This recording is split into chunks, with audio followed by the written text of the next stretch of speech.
Transformation in 3, 2, 1.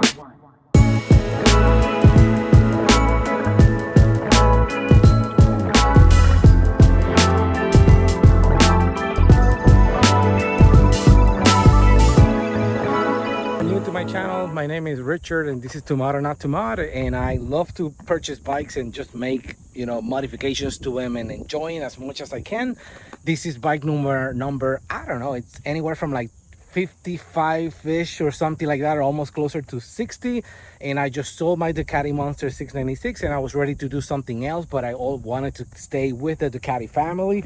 So I decided to embark on this cafe racer classic bike, which is derived by the Ducati Scrambler line that came, I want to say 2015, where they came out with 4 different type of bikes, and I ended up purchasing the one that you see here, which is the Scrambler Classic. When classic means that it has the spoke wheels in the rear, it also has that annoying retro type of rear fender, and also have this fender in the front. It has an 18 inches wheel in the front, and then a rear 17 180 55 17 profile tire, and it has a 110 18, I believe, in the front. I want to kind of show you a baseline of the bike because I have a lot of things that I wanted to do to it.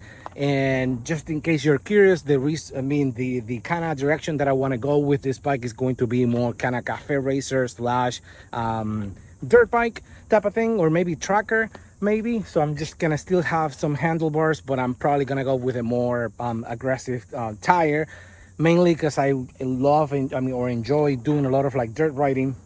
And I'm not expecting to do a lot of aggressive dirt riding with this bike, but I'm expecting to kind of hit trails like I did with my FC09, if you remember, or if you have watched those videos. If you haven't watched them, because they're awesome. What I was not super stoked about is the fact that this bike has tubes on the inside of the tires. So they are both tubelet tires, but they have tubes on the inside. So primarily because you have spokes kind of running in the middle of the wheel, so these are going to be allowing for air to kind of seep through it if there's any leaks inside of the wheel. These tires cannot be fixed normally as a tubeless tire, so you have to repair them by removing the tire and adding a tube. This one particularly, the previous owner actually already made a tubeless tires already, so to be quite honest, I haven't looked in the inside, so I don't know exactly what the type of method he used, if he just apply silicone or marine sealant to it, like I've seen a bunch of people do. But this one, it still remains a tube tire with a tubeless tire with a tube inside. So something that I'm probably going to be working on, because I really do enjoy having tubes on my bike.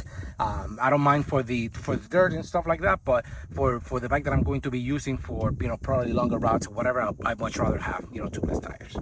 The bike actually came with a few modifications. The guy actually sold it to me with the entire manual and service manual, which I don't know, maybe about 2 binders, and he was very strict about all the services and whatnot, so that's something that I really appreciate. And then biggest thing for me, he had made I think this bike comes with Kayo suspension, and this one actually came with all-in, so he replaced the rear shock, and he also changed the cartridges inside of the front fork. So very nice suspension upgrades that can really change the way the bike feels and reacts when you're riding. It also came with the exhaust, as you can see here. I'm gonna be honest with you, I think it's only the slip-on, but it sounds pretty nice. I'm not necessarily looking for dropping a lot of weight right now, not something that I'm super concerned about, but if it's not, in the future I might switch the pipes or whatnot, but for now seems to be pretty okay.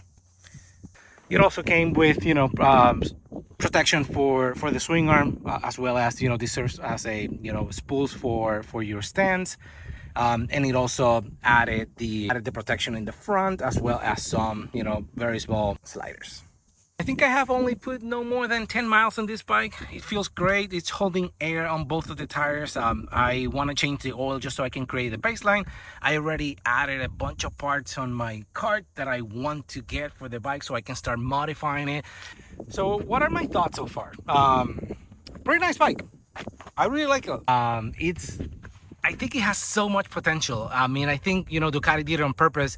If you want to buy the bike and then just leave it the way it is, you have an amazing bike that looks great. Like, you don't, it almost feels like you don't have to do anything. But of course, we humans, we like to look at other bikes. We like to kind of put our own flavor to things and whatnot. So it's impressive how many things they come, you know, for this bike that you can, you know, really make it your own. And one thing that I forgot is the owner actually bought a Sargent seat, which, you know, pretty comfortable. I think I like the factory look a little bit better, but you know, you can't deny that this is a pretty nice, you know, seat that can really accommodate and really feel very comfortable while you're riding. I'm now gonna get it going so you guys can hear the exhaust and how it looks.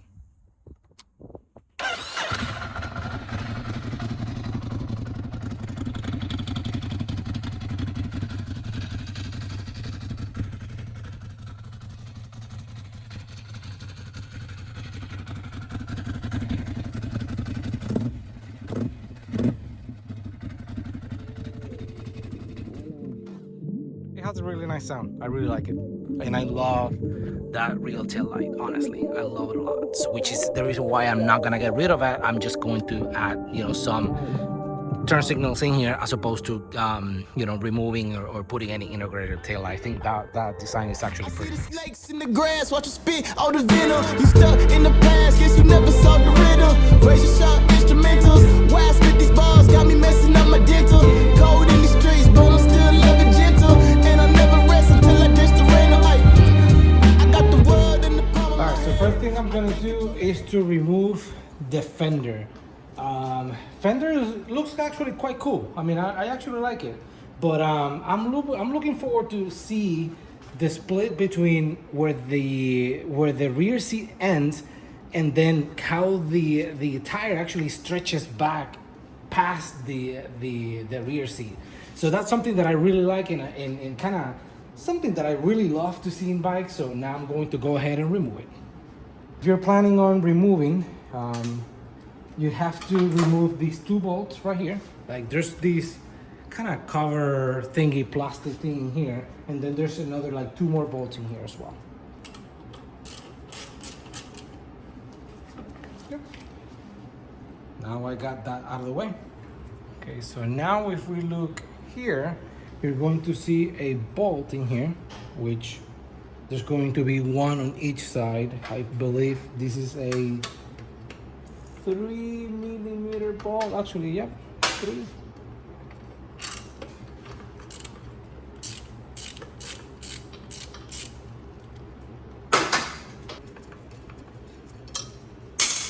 Going to repeat the same process on the other side.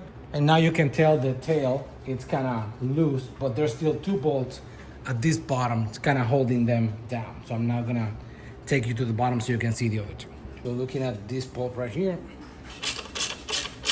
But now we're just gonna go to the next step, which is going to be essentially just disconnecting everything that's still holding the fender, and then disconnecting the signals and whatnot, because I'm not gonna be reusing it anyway. So I'm just gonna go ahead and do that right now. Okay, so what I wanted to show you is I was thinking to go inside of the seat to remove the headlights or the tail signal, the turn signal, you know, harness. But I just realized that they're picking through here, so I'm just gonna go ahead and cut these two zip ties. And when I cut them, I can just get them, you know, loose. And by getting them, you know, loose, I can disconnect them and then pull the fender and pull whatever from the fender I need in order to get this started. I'm just gonna use this wall pick so I can get it inside here and help me to disconnect it. Okay, that's one turn signal disconnected. Now let's do the other side. Okay, so add some pressing here. Okay, now disconnected. Now I can go ahead and remove.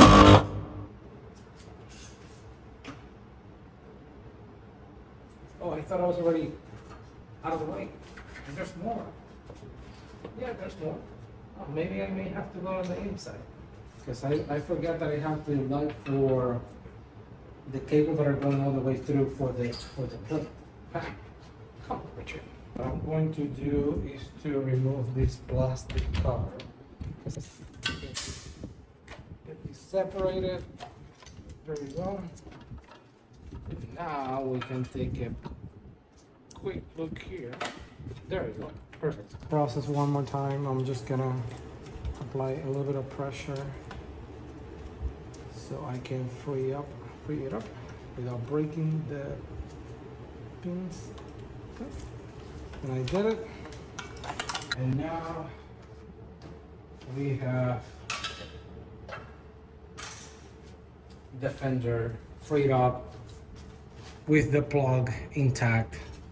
So this is how it looks when it's out, and this is how nice the bike looks. And this is what I was talking about, just having this tire extending past the tail light. That looks awesome. I love that.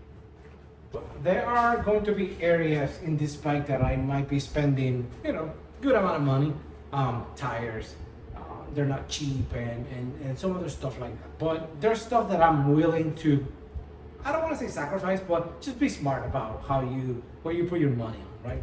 So I have used this in a lot of different bikes, and this is very cheap. So what I did was to remove the fender, which was the one that has the was carrying the whole, you know, license plate and whatnot. So when I remove the fender, I no longer have a place to put my fender on. So I bought this bracket for like $5-7. So what I'm going to do is attach it. The one thing is, the distance between these two holes is actually shorter than the distance between the holes that are holding the whole assembly before on the tail of the bike. So what I'm going to do is, first of all, I have to widen the hole so I can feed it through, and then secondly, I'm going to wait for installing the bracket that I'm going to be using for my new turn signals, which is going to also provide me a place where I can attach that to the other bracket, and then this is going to be carrying my new license plate. So you're gonna get the point. This is gonna go here.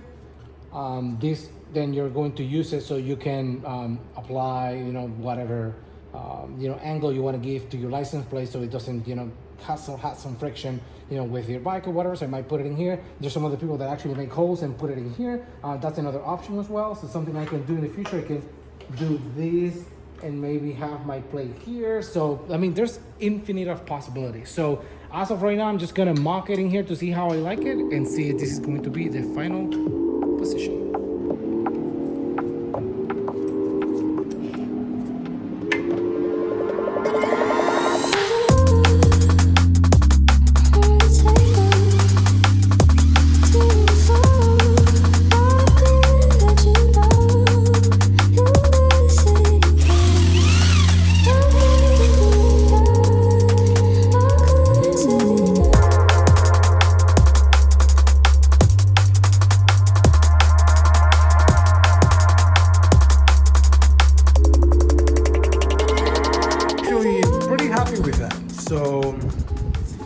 So much cleaner. Let me go on this side because you might get a little bit less distraction with, you know, how it looks.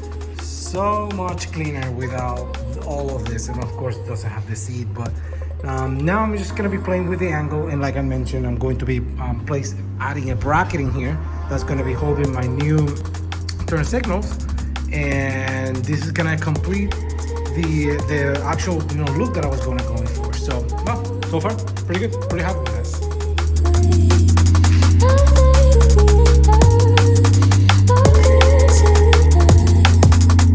So this is one other thing that honestly I don't care too much about. So I'm going to be removing this because I honestly don't like it, and I much rather go for that slick look of nothing and minimalistic type of look as opposed to having this in here.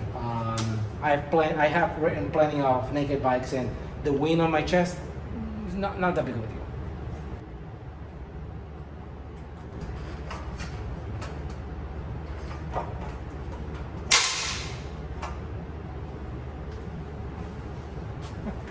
Much better.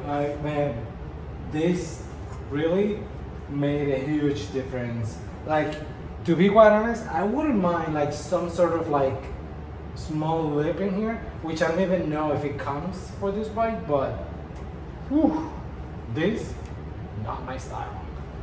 So I'm going to be stopping this video right here because I'm not intending for this video to necessarily be a step-by-step of how to do your, rear tail delete, tail tidy, custom whatever, because I chose the custom way to do my thing. So for the most part, I have not make any changes to the bike where I'm not gonna be able to revert it back to stock. So if that's important to you, this is the way you do it on a classic sport, a Ducati Scrambler Classic. There might be different fairings for the Icon, the full throttle, whatnot, but for this one, this is how you replace it, and you can turn it back into, revert it back to normal by adding all the same parts and putting all the different bolts. You can go and get a custom solution like the one I did for very, very, very cheap. If that's not the way you want to go, you can actually purchase one of the tail tidy, brackets that you can buy. They're going to be a little more expensive, and the ones that comes with turn signals, they are, at least in the US, about 150 or more for those type of kits. You can get creative when you are on the cheap, and I'm going to show you the turn signals that I'm going to be using for my Ducati in the rear as well as in the front on the next video. So if you want to continue looking some of the modifications that I'm going to be working on, I'll invite you to come back for the next video, and I really appreciate your support by watching this video. So thank you a lot, and if you have any questions or if there's anything that I can answer or anything that you'd like to see specific to this bike, let me know, and I'll be happy to jump on it and hopefully make a video so I can help help myself by keeping my mind occupied and interested in this type of project. So thank you all. Be safe.